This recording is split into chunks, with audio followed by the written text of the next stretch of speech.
So it's school pickup time and I'm just waiting for my daughter to come out of her class. So randomly I've just decided to do this video now because I've been thinking about this for a long time. And it's because I've seen a whole lot of stuff online recently, because, you know, everybody's seeing the world is heating up in terms of, like, we're looking like we're on the cusp of a World War III. You know, there's so much crap going on all over the world. It's insane. It's like, you know, people are talking about being rapture ready now.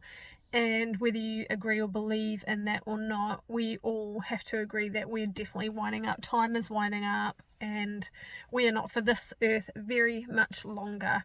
But anyway, I was just thinking about how it's interesting that I see quite a lot of posts from people saying, oh, we've got to make sure we're rapture ready, make sure your lamps are full, rah rah, because otherwise, you know, we're going to miss out, and we don't want to miss out and end up staying here, and rah rah. And I just wanted to clear that up right now, because actually, once you are saved, once you have believed in Jesus, asked him into your house, well, same thing, temple, heart, and once you are saved forever. There is no being saved and unsaved, unless obviously the unforgivable sin, but you can't just be saved and then unsaved. If you are saved and then unsaved based on what you do, that means that you get to heaven by your own works, which we know, or we should know, is impossible. Like, Jesus came and died on the cross to kick butt to sin once and for all. There was no, he doesn't die on the cross over and over every time you sin. And so once you're saved, you're saved.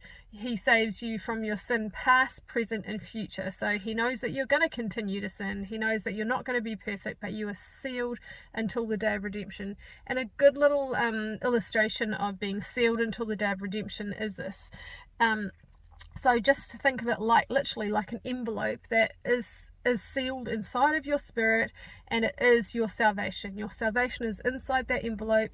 Nothing can open that envelope. Nothing can get in there. It is sealed until the day that you go home to glory, to Jesus. And so that envelope is inside your spirit, but it's also inside your carnal body. So it's inside your human body. And while you're on this planet and while you're a human being, you are going to have a carnal body, and you have to work your flesh out with God, obviously, daily, and you have to obviously be walking closely with God and the Holy Spirit to try and just walk out,